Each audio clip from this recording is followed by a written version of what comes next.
بسم اللہ الرحمن الرحیم اقرأ بسم ربک الذی خلق خلق الانسان من علق اقرأ وربک الاکرم الذی علم بالقلم علم الانسان ما لم يعلم۔ ڈائس پر تشریف فرما حضرات اکابر علماء کرام، امائندین شہر، ناظرین مدرسہ، حاضرین اجلاس، السلام علیکم ورحمۃ اللہ وبرکاتہ۔ ہم سب اپنے بڑوں سے سننے کے لیے حاضر ہوئے ہیں۔ ناظرین مدرسہ کا حکم ملا تو یہاں کھڑا ہوا ہوں۔ قرآن مجید کی سب سے پہلے جو آیتیں نازل ہوئی ہیں، سورہ علق کی 5 آیتیں، یہ پیغام دے رہی ہیں کہ تعلیم کتنی اہم ہے۔ ان آیتوں کے ذیل میں علی میاں ندوی رحمۃ اللہ علیہ نے عجیب بات لکھی۔ جاہلیت کا دور تھا، شراب نوشی عام تھی، جوا عام، قتل و غارت گری کا بازار گرم تھا، سوپ تھا۔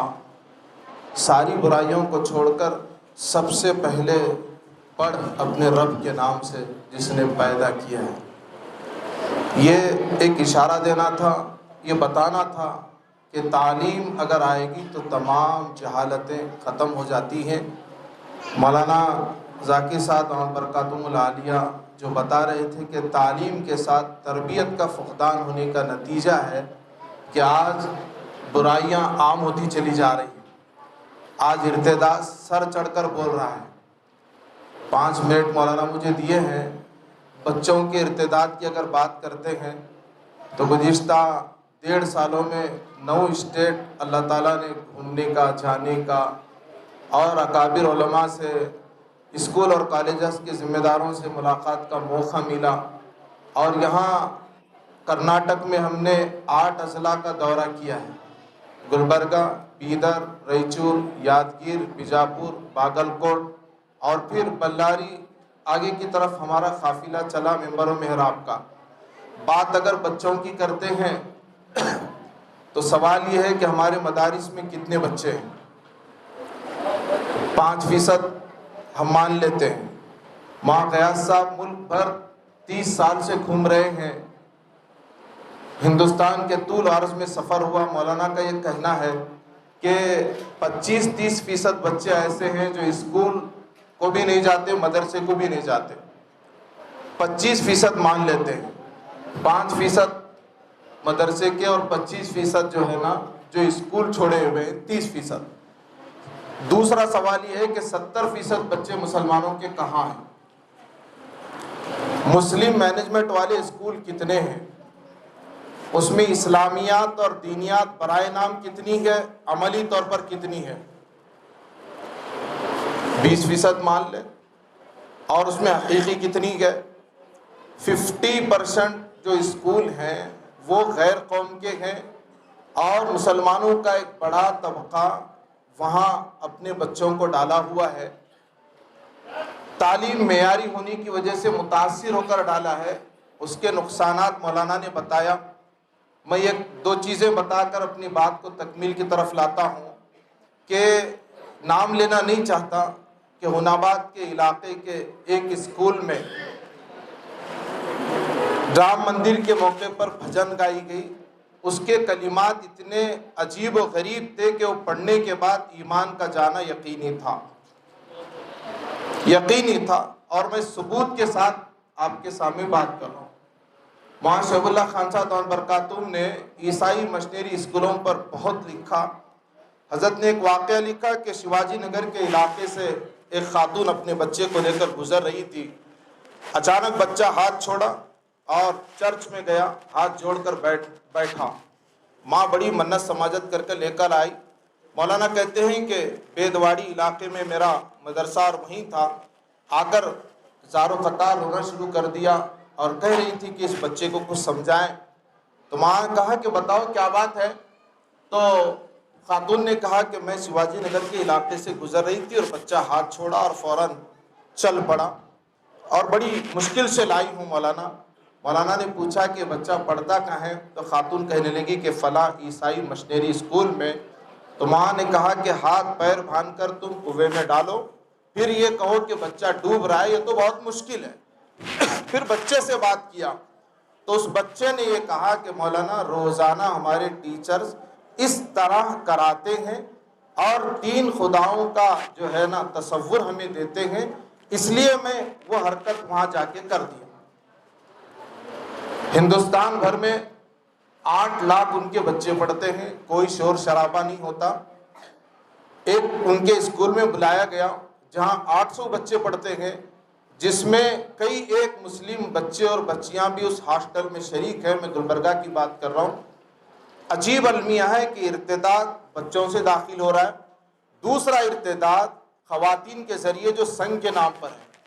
ہم بیدر کے اوراد اور چڑگپا ہناباد کے کئی علاقوں میں گئے اور گلبرگہ کے بھی زمینی سطح کے حقائق ہیں، آپ کو ماننا پڑے گا، اگر نہیں مانتے ہیں تو پھر بتانے والوں کی اصلاح بھی کرنی پڑے گی۔ میں حاضرین سے کہہ رہا ہوں کہ اس وقت میں اپنی فکر کا اور خدمت کا دائرہ بڑھانے کی ضرورت ہے کہ رنگ روڈ کے آدھے حصے سے اس جانب میں 3 کروڑ سے زائد روپے سنگ کے نام پر ڈال دیے گئے ہیں اور 70% غریب طبقہ سنگ میں ملوث ہے۔ نوٹ کر لیں، غریب طبقہ 70% ملوث ہے۔ ایک ہفتہ پیسے نہ دے تو ڈبل سود لگے گا، اگر وہ نہ دے اپنے آفیسوں پر بلایا جائے گا، اور اس کے بعد ناجائز تعلقات قائم کرنے کی ایک لمبی داستان ہے۔ یہ ایک عجیب المیہ جو ہے معاشرے کے اندر پنپ رہا ہے۔ ہم سب کی ذمہ داری ہے کہ مولانا نے جیسے فکر دلائی ہے کہ ہماری ذمہ داریاں کہیں بڑھ جاتی ہیں، اس لیے ہم یہ ارتداد کی طرف توجہ دیں۔ یہ تربیت گاہیں ہیں، یہاں انسان بنائے جاتے ہیں۔ وہاں سجاد صاحب عجیب بات حضرت نے ذکر کیا تو فوراً میرے ذہن میں آ گئی کہ گجرات کے فسادات کے بعد بہت سے ریلیف کی وہاں ٹیمیں اور تنظیمیں پہنچی ہوئی تھی، وہاں پانی اور بوٹل تقسیم کیے جا رہے تھے تو مولانا کے کارندے اور وہاں نمائندے بھی موجود تھے اور اسٹیج پر بلایا جا رہا تھا۔ کچھ کھانے کے پاکٹ اور پانی کے بوٹل دیے جا رہے تھے، بچے لیتے اور چلے جاتے۔ ایک بچہ آیا، ہاتھ میں لیا، دھڑام سے نیچے پھینکا اور چلتا بنا۔ تو مولانا نے یہ بات کہی کہ اس بچے کو کارندوں نے پوچھا کہ بیٹے بتاؤ کیا بات ہے، ایسے تم نے کیوں کیا؟ تو اس بچے نے کہنے لگا ایک مرتبہ انہوں نے یہ کہا کہ ایک مرتبہ شری رام کہو، یہ لوگ میں نے مکتب کے استاد سے پڑھا ہے، قسم خدا کی میرے زبان سے کوئی شرکیہ کلمہ نہیں نکلے گا، چاہے میں بھوک سے مر جاؤں۔ ان مکاتب کو، ان مدارس کو معاملی مت سمجھیے۔ جو کچھ کھیل کھیلا گیا، مولانا وہاں گئے تھے اس علاقے میں، بہت اشارے سے میں بات کر رہا ہوں، تحقیق کی، مستقل رہ کر کچھ لوگوں سے ملاقات کی تو جو لوگ اس میں سب سے زیادہ ملوث تھے انہوں نے ایک بات کہی کہ مولانا آپ کے یہاں بڑے بڑے شادی خانے ہیں، ادارے ہیں، ہمارے جھوپڑ پٹیوں کے پاس کھانا اور ہڈیاں لا کر پھینکتے ہیں اور ہمارے بچے کھاتے تھے، اور ہمیں یہ سب کچھ کرنے کے لیے کہا گیا جو ہم نے کیا۔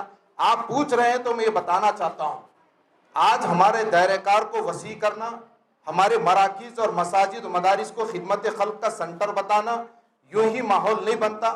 آخری بات، ملت کا 70% طبقہ بے دین ہے۔ ابھی میں نوجوانوں پر نہیں کیا، بالغ بچیوں پر بات نہیں کیا، مولانا نے گزارش کی تو بس مختصر سی بات رکھا۔ ہمارے اداروں کے پروگرام آنے والے سامعین رسمی نہ ہو بلکہ ایک فکر کے ساتھ جائیں کہ ہر آدمی اپنا ماحول، اپنے بچوں کی فکر۔ ایک ہفتہ پہلے ایک صاحب آئے شہر کے علاقے کے، کہنے لگے مولانا میرا بچہ 10 دن کالج نہیں گیا اور جو ہے تھوڑی سی داڑھی آئی تو انہیں کلاس کے باہر کر دیا گیا، اور جب سے بچہ جا رہا ہے جمعہ کی نماز پڑھنے کی اجازت نہیں دی گئی۔ یہ شہر کی بات ہے۔ اس لیے ان علماء کی، ان تنظیموں کی، ان بزرگوں کی، ان اکابرین کی قدر کریں۔ اللہ ہم سب کو عمل کی توفیق عطا فرمائے۔ وآخر دعوانا ان الحمدللہ رب العالمین۔ ماشاءاللہ۔